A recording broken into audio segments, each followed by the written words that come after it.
Hey, welcome to Taylor's Trick Taking Table. I'm Sick Taylor, in this low light. What a weird video already. It sounds weird, it looks weird. I am so sorry. Well, to apologize and to make it up to you, we're covering two fascinating games. We're covering BidCoin by Shibu.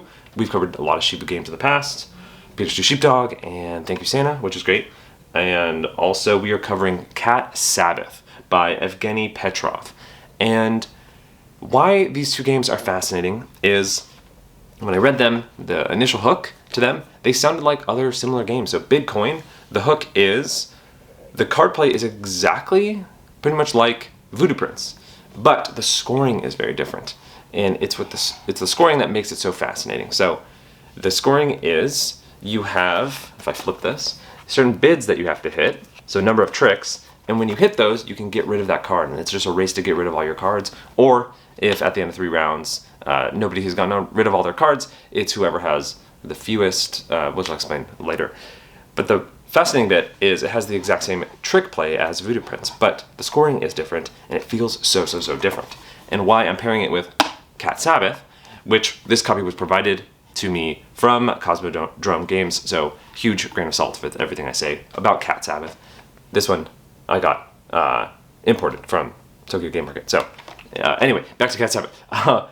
This one, the gameplay is similar to games we covered in the past, like Monster Trick or Ghost of Christmas, which was Time Power Tracks, where players will be playing to different tricks, but the resolution is not only different, but also the scoring is very different, which again makes it feel very different. Also, there's some powers and such. So this kind of combo of these two games, which I'll talk about in the final thoughts, was just interesting to me in that card play similar to other games, but feel very different, especially because the scoring pushes you to play differently, pushes you to have a different feel for a game. So we're going to be talking about minutia in the final thoughts and talking about a little bit of a kind of a journey I went on with these two games. So that's right, that's the hooks. And again, sorry for the lighting, sorry for the voice. We're kind of just a little bit goofy this week. But let's go to the table and I'll teach you BidCoin and Cat Sabbath. The deck in Cat Sabbath is 5 suits numbered 1 through 12. At 4 players, you're going to use all the cards. At 3, you'll only use 1 through 10. And at 2 players, you're only going to use 1 through 8. Here we have a game of Cat Sabbath set up for 4 players. So players are going to construct the deck depending on the player count. Once they have that set up, they're going to shuffle, deal 12 cards to each player, and then they're going to have some left over here that players will draw from later on in the hand. Next, each player is going to take all 5 of a certain token to denote who they are. And then finally, if you are playing with these special tokens, you will set these up, but I'm going to explain that part later on because they recommend for the first game not to use these, so I'm going to set these aside for now. A hand of Cat Sabbath, or a round, is broken up into kind of 3 different chunks. So you're going to play 4 tricks, then you're going to see the resolution of those 4 tricks, then you're going to play 4 more tricks, then resolution, and then final 4 tricks, and then resolution. So you're going to do that 3 total times, and you're going to play out that whole hand. And at the start, everyone is going to draw 1 card from this deck. So players currently now have 13 cards. Each player is going to look at the cards in their hand. They're going to pick one of them to go into the center here. And so let's say all these players did this. And then you're going to shuffle these up and you're going to turn them horizontal. You have to move Melvin there. And then these are going to be known as Supreme Witches. So I'm going to set the draw deck up off to the side for now. And so players will be playing to these kind of columns here, and that's going to be the tricks. So this is like 1 trick, 2 trick, 3 trick, 4 trick, if that makes sense. In addition to these denoting the tricks, they're also going to denote the trump suit for that specific trick only. So these 2 middle tricks, if a red is played in here, it'll win. Highest red if there's multiple, and then out here it's this dark blue, and over here it's kind of this light blue. So that is kind of the setup. We're going to do that 3 different times over the course of the hand, but for now let's get to the tricks. So the start player, the first round, is the last player to pet a black cat. Let's say it's Melvin over here, the ring suit. So when you are the first player, you're going to first take the first player token. Voila. So Melvin will lead the first trick, and leading the first trick is interesting in Cat Sabbath. So if you have a card of the trump suit, you can't play it into the trick unless you are forced to, right? So coming over, maybe Melvin over here wants to play into this blue here. They can't play either of these two cards because those are the trump suit and they have all these other cards to play with. Similarly, if they want to play into the middle here, they couldn't play these two red. But maybe they wanted to play that 12 red there. When you play a card into the trick, you're going to put your little token on it so players know who played into the trick, and that's going to go clockwise. So coming up to this other Melvin, the white token player here, they can play into any trick. So if they play over here, they're going to be leading into this, or they could follow suit over there. But let's say, yeah, they played over there and are leading into that trick. So coming over to the yellow player, again, they can play into any trick. At the end, everyone's going to play once to each trick. So coming to this trick, this player up here would have to follow suit into here, but they cannot because they don't have that. So maybe they just toss out green. And then finally coming over to Boris, maybe he has a lot of purple and he's trying to short suit himself later. He'll actually just lead into this trick. So then the flow is going to continue. So coming to Melvin here, they can't play into there because they've already played into there, but they can play to any of these other ones. Maybe they do that and set the lead suit for that. And so coming to the white cat up here, so they can play here, here, or here, and since they're all already led, they'll have to play a red card to either here or here, and then they have to play a teal card to there. So maybe they just do that and do that. So flow like this is going to continue. Just before the end here, I want to show an example of trumping in. Notice how this yellow player here, they don't have the teal lead suit in their hand, but they do have the trump suit. So if they wanted to, they could trump in. The only restriction on trump is, again, you can't lead it unless you're forced to. Like you only have, like if this was at the end and you only had all red cards and you had to lead, you could lead here or here if you were forced to lead trump.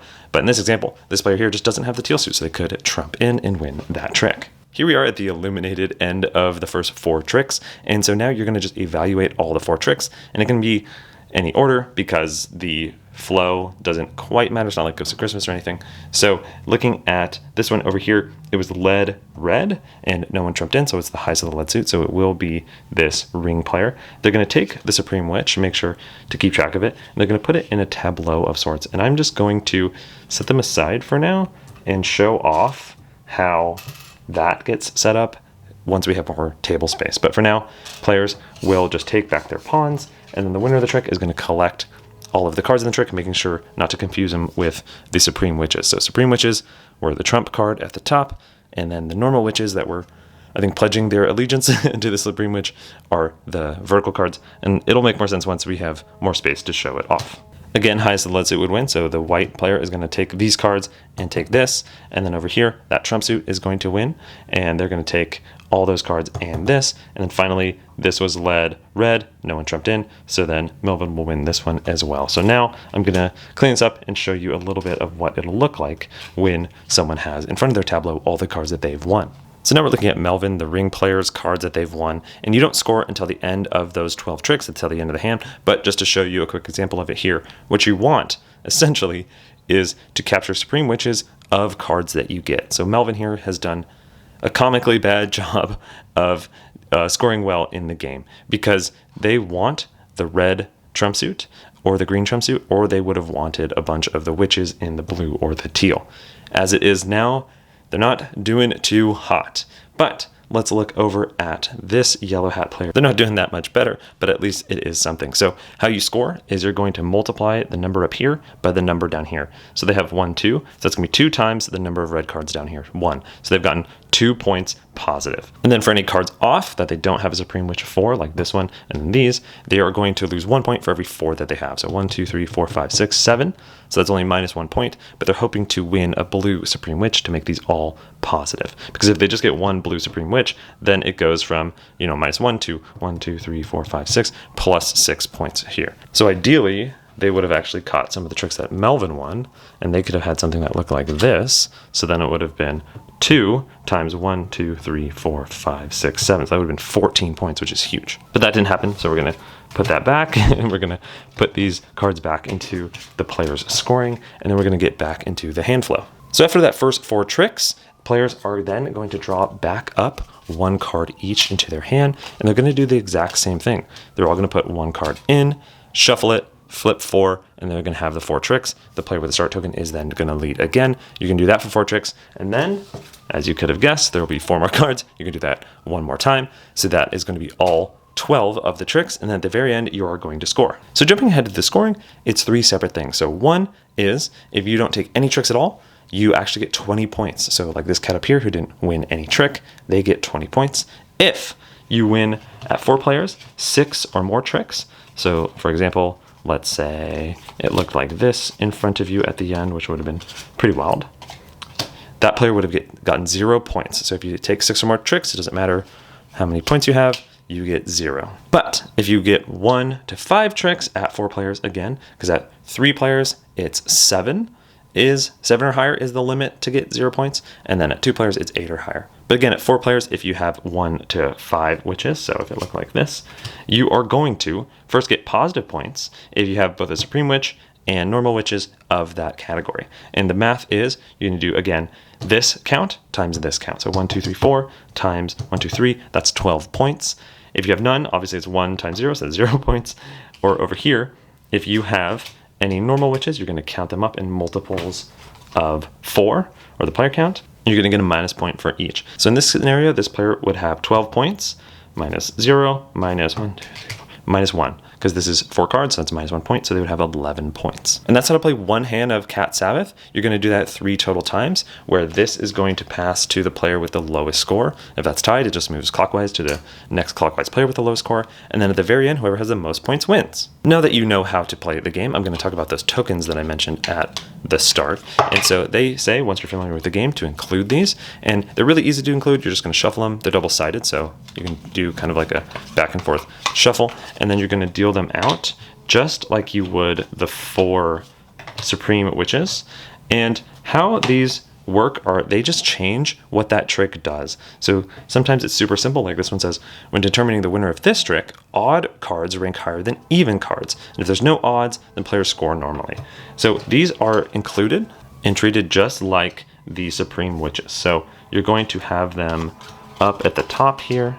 And so each trick will still have 1 trump suit and still have the rules of that trump suit, but they'll also just have something special. So if, like, let's say, players were playing into here and it looked like this, just for an example, maybe it was a 3-player trick, this 3 would win because odds are ranked higher than evens. So it just changes up something per trick. I can read some other examples here if you're curious. Like this one right here says, when determining the winner of this trick, any cards with the same rank don't count. A player with cards of non-matching ranks wins the trick following standard rules. And then again, you can just flip them. So when determining the winner of this trick, a card with the rank of 1 beats 8, 10, 12 respectively. So the lowest just beats the highest. So they're all just various rules that will change up the trick play. And that's how to play Cat Sabbath. The deck in BidCoin is made up of 5 suits numbered 0 through 10. At 3 players, you're actually only going to use 0 through 8. Here we have a game of BidCoin set up for 4 players here. As you can see, everyone is going to get a 1, 2, 3, 5, and 7 bid card. You're going to shuffle and deal 13 cards to each player. There's going to be some left over. You're going to flip that, one of them, and that is going to be trump suit for the round. And there's also these 1 bids, but I'll explain what those do later. For now, I'm actually going to clean up some of this here just so it looks less messy on the table. So usually all the players will have their bids in front of them, but again, just to clean it up, I removed all those dollar bills, bids, because they're not true coins anyway. So how the game works is it is must follow. Highest led suit will win. Unless there is a trump suit, then that will win. So players will lead off. So as you can see here, you have to play green if you have it. Coming to the dollar bill player here, maybe they play that. And the highest of the green will win it unless, so if the $20 bill plays the 2, this player will win it. They'll win it because the 10 is the highest. But one of the small twists in the trick play is that the 0 actually beats the highest number. So at 3 players, it's a 7, but at 4 players, it's the 10. So this 20 over here will actually win, this trick. They're going to collect the trick. But let's say that 20 actually just played the 2. So this player down here, the Shamrock coin, is going to win the trick. Whenever you win a trick, and it goes over whatever you've currently bid, and players have not bid anything at the start, players are now going to immediately bid. And this game is bid as you go, but in an interesting way. So the Shamrock player, they did take 1 trick, and they could, if they think they're really going to, only take 1 trick. They could just say 1 trick, and that's fine. They can go about their day. They could lose all the rest of the tricks, and that would be cool. If they did, they only took that one trick and they lost the rest of the tricks and they only bid one and it was the end of the hand and they did it, that's great. They will take this card, they will turn it in, and now they only have to do these. But let's say they think they're going to take 2. So maybe they bid with 2. So now they're trying to keep playing, and then let's say, again, maybe they won a trick and they took 2, and then they don't take any more trick and they're great. They finish the hand, they only took those 2 tricks, they only bid those 2, same thing. They're going to put that one in, that's great. But now let's come to an interesting example. Maybe they said, oh, I'm only going to take 2, so I can slide that up. So then they've taken 2 tricks, but what if, oh no, they take another trick. So now, if you ever take a trick over what your current bid is, you have to rebid. However, you can only rebid cards that have not been pushed forward. So if you push forward a card, that is locked. So in this situation, they've taken 3 tricks. So now they can be like, ooh, I think I'm only going to take 3. And then they lock themselves in here. And again, if that's all they take 3, they don't take any other tricks, that's great. They actually turn in 2 cards. That's wonderful. So now they just have to hit 3, 5, and 7. But again, let's say they thought they were only going to take 3 tricks and they take another trick. Oh no, they're at 4 tricks. So now they have to bid again. So now they're thinking, okay, I have 4. Am I going to take 10? Am I going to take 8? At this point, they're probably just like, ugh, I just need to do this and then try to get 6, right? So if they don't get 6, all these come back down at the end of the round. They don't get to turn them in at all. Boo, that stinks. But if at 4, they slide that up and they're like, okay, I'm going to go for it. I'm going to try to get 6 tricks. And they do win 2 other, and they don't win any other. They're going to turn all 3 in. So now you can see kind of the flow. So getting back to that first moment where they took that very first trick. So back here, the 20, play the 2, they take this first trick. What they could instead is because they ended up taking 6 tricks. Maybe they're like, actually, I have an okay hand. Let me bid 3. So now it gives them more flexibility. They only have 1 trick, but now they're trying to get at least 2 more tricks. But if they accidentally take a 4th, they can just do this now, right? And then if they keep that 4 and they don't take any other ones, those go away, and now they're at this. So that's pretty much the bidding as you go. There's 13 tricks in a round, so you can't do more than like that, right? Except something special, which I'll talk about in a little bit. But essentially, let's say you took every single trick in the round, and this is what you bid. You put those all away, and then the next round, all you have to do is hit 5 exactly. Except the really cool thing in this game is there's a kind of a little bit of a shoot the moon / take no tricks mechanic. So on your turn, and on your turn is very specific. So jumping back here, let's say this person actually did play the 0 and they actually took the trick wild and they decide to lead 8. So coming to this player down here, the coin player, if on your turn you don't think you're going to take any tricks, you can do this whenever, by the way, in the hand. You're going to count up the number of cards in your hand, 1, 2, 3, 4, 5, 6, 7, 8, 9, 10, 11, 12, and you're going to turn sideways that many cards, the amount of that many cards. So they said 12, right? So they could do boom, and then boom. So they could do those 12, or they could do these, right? Whatever they want to do. So you turn sideways the number of cards in your hand, and that is your declaration that you are not going to take any tricks this round. So if you don't take any tricks this round, let's say this person doesn't take any tricks this round, they're going to turn in all the cards they turned sideways. Awesome. So that's a way to handle a weak hand. And what's cool is you can choose when to do it.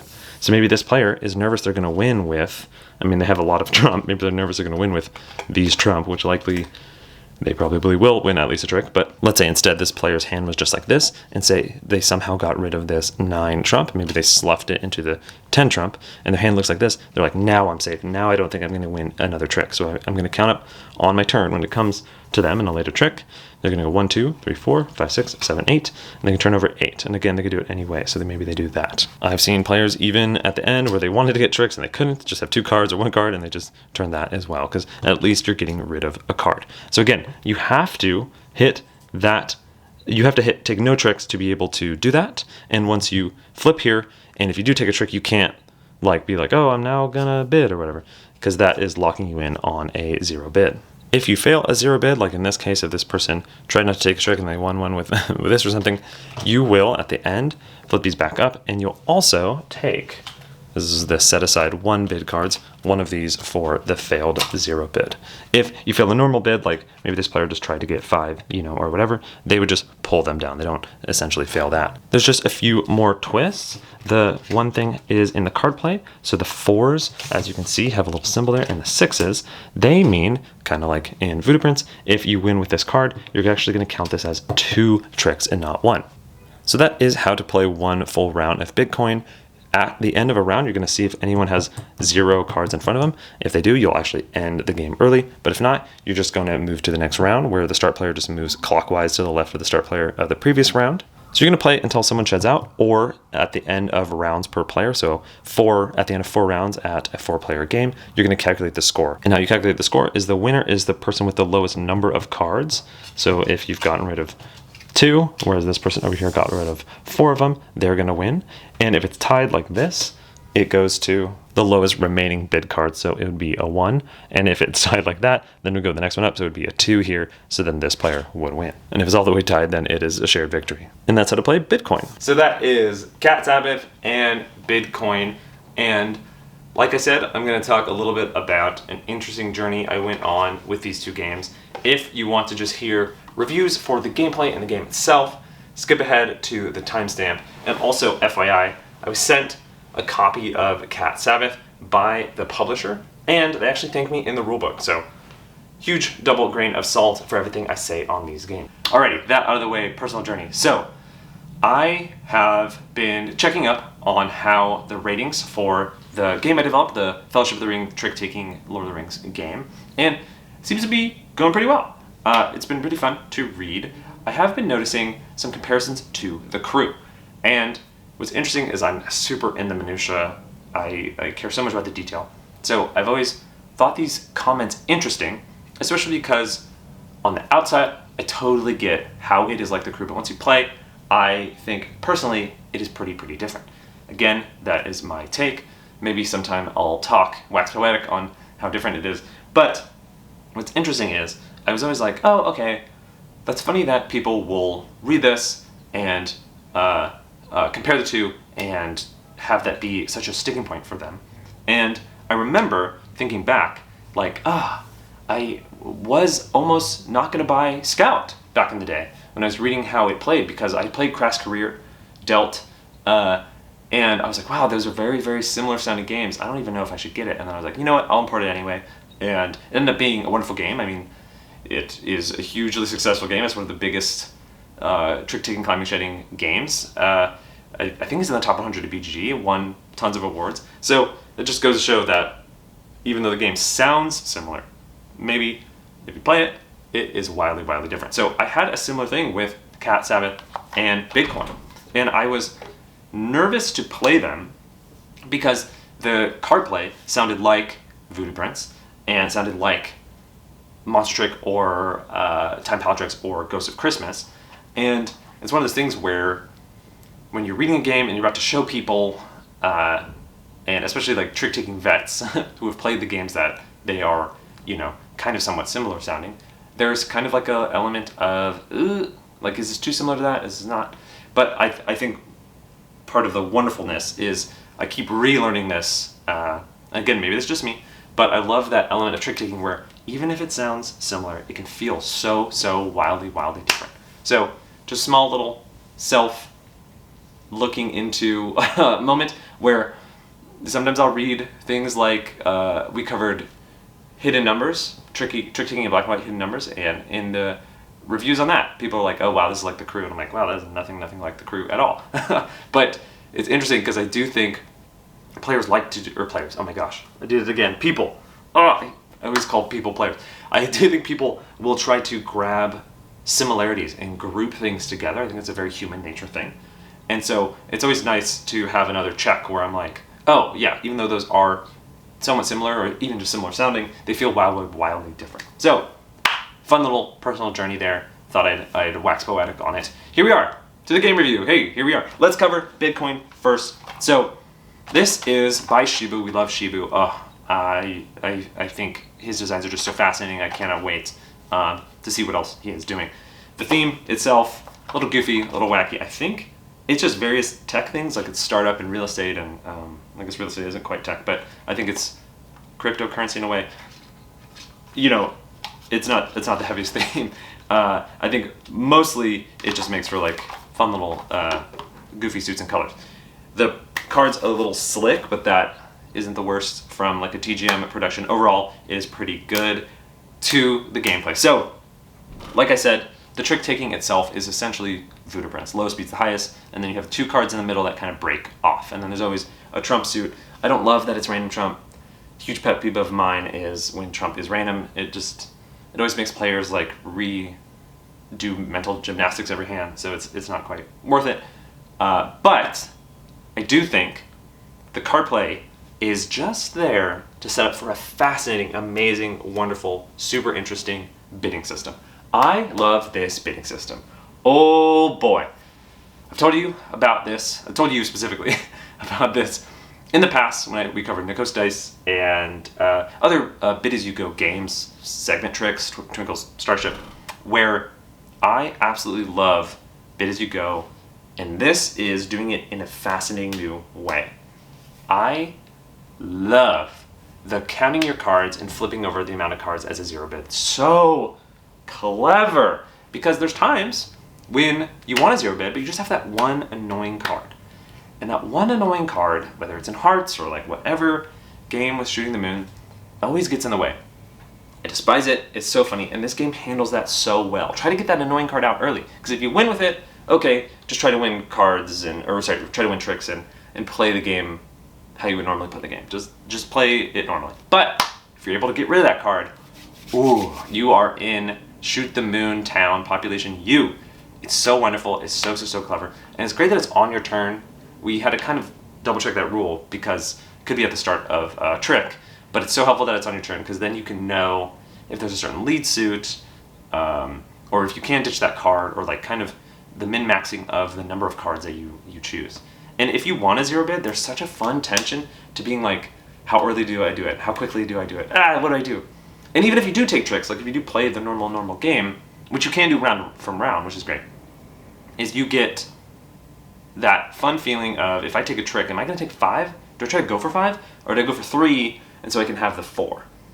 There's that fun leniency where every time I teach players this game, I'm like, oh, you take one trick, you choose how many tricks you're going to win, but then you have the flexibility to re-up your bid. And people are like, why wouldn't I always just do 1 or 2 or whatever? And I'm like, well, you could, but it's just such a useful tool later on, especially later on when you're like, oh, I wish I had 3 and 2 and not 5, right? Those higher numbers are so restrictive in such an interesting way.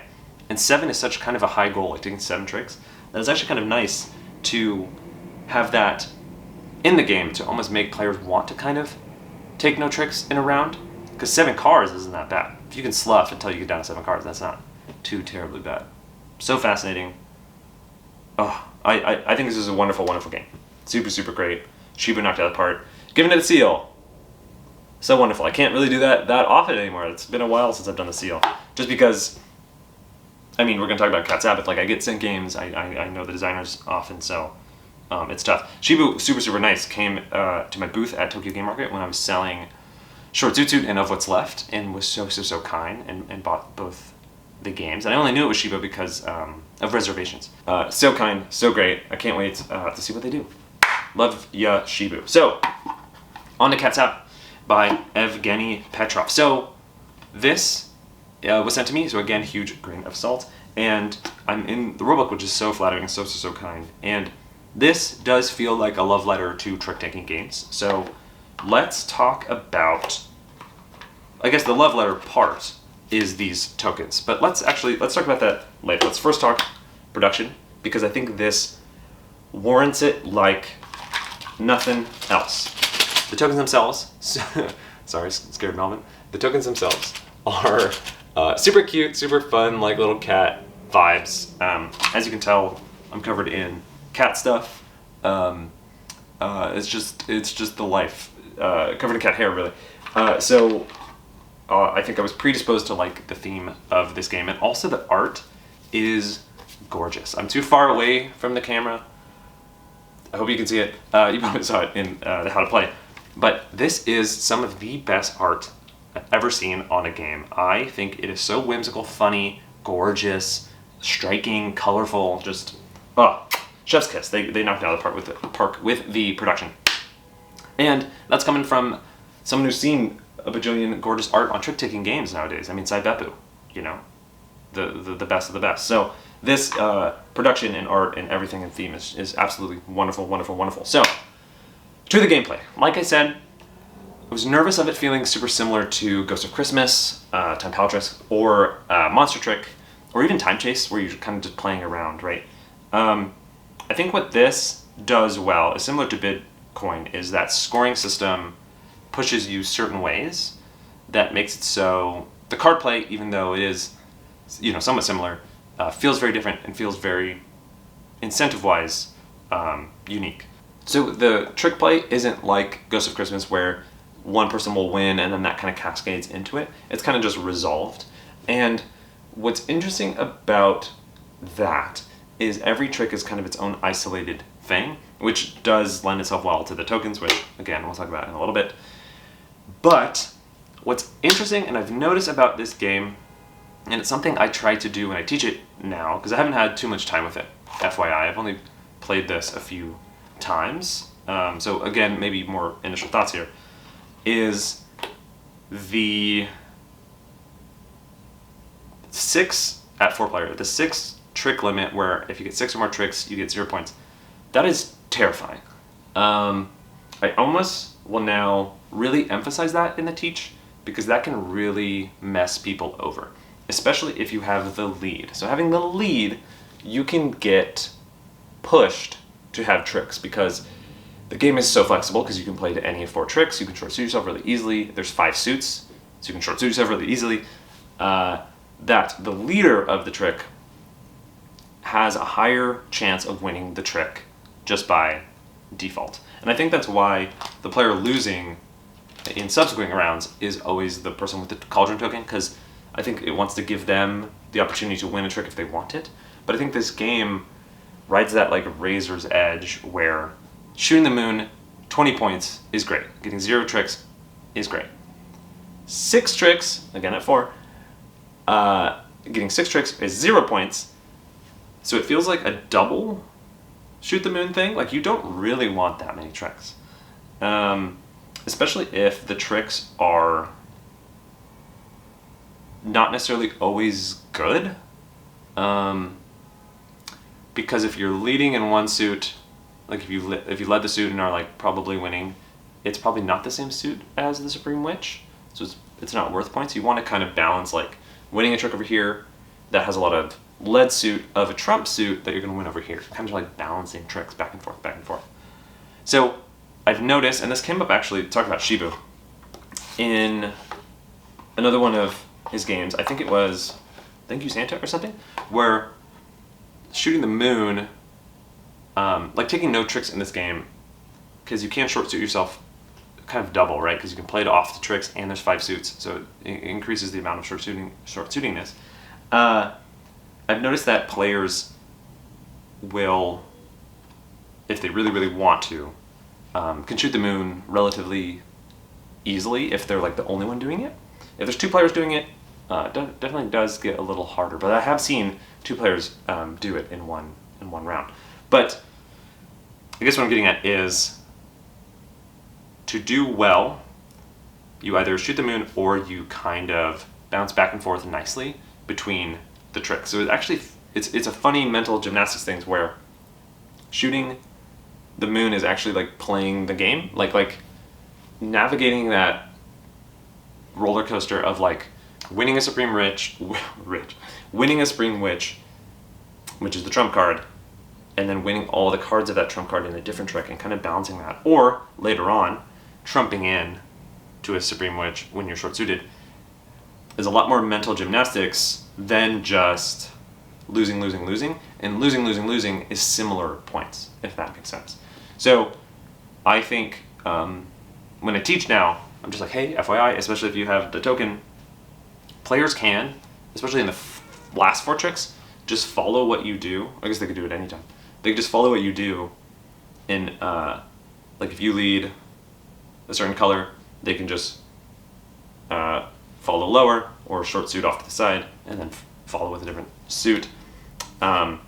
so you're likely to win. So I guess all this to say, I have had cases of this where players are like, oh, okay, that's a cool scoring system, let me just win some tricks. And then they just get pushed to 6 or more, and then they get 0. And that's kind of like a feel-bad moment. So I've just been kind of hinting at like, hey, don't win too much. This isn't really a game where you want to like win too much.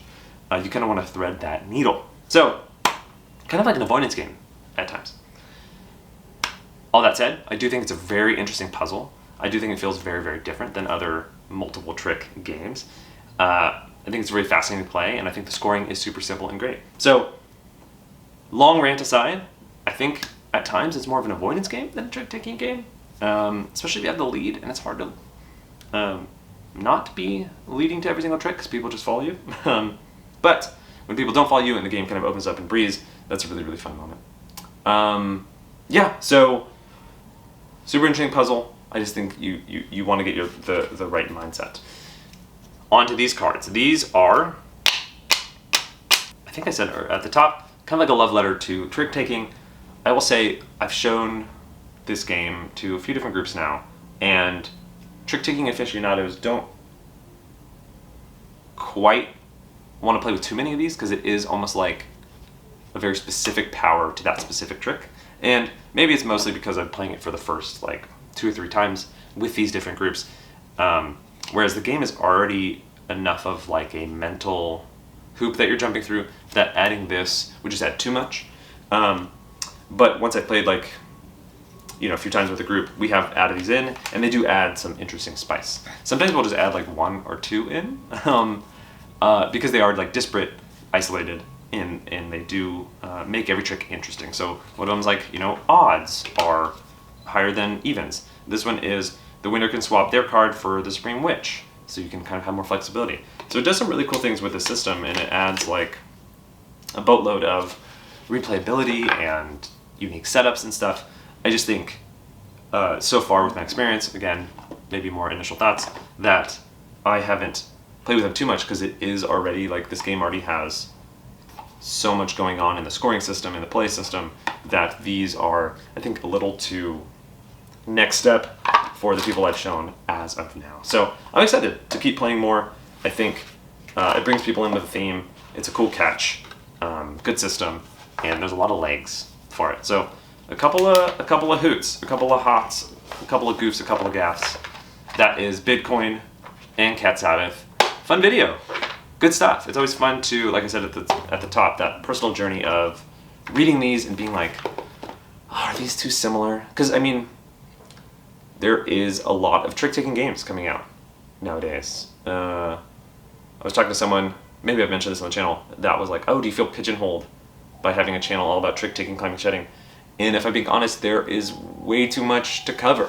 I don't know if you've noticed, but we're now doing 2 games a week. I used to only do 1 game a week, and that was, I mean, I've been doing 2 games a week for like, I want to say a year or 2 now, just because there's so much. And I'm not going to be doing this forever, probably only like another year or 2, so I want to get to a lot of games. I want to get to a lot of fun, interesting, cool, neato games. So, getting back to the original point, I'll see a lot of the games coming out, and I'll play a lot of the games coming out, and they will sound very similar to some other game, and then they will play similar to another game. Like I play games where it's just essentially hearts, and there's 1 super strong card, so it's like hearts with 1 trump card. Like things like that, where sometimes games will sound so similar, there's so many games that come out, and there's so many games that do sound similar, that you get a little nervous, but it's awesome to be happily proven that there's still stuff like that out there that is fun, exciting, different, using similar systems. Thank you so much for watching. Long rant. My voice is already losing it anyway, so bye!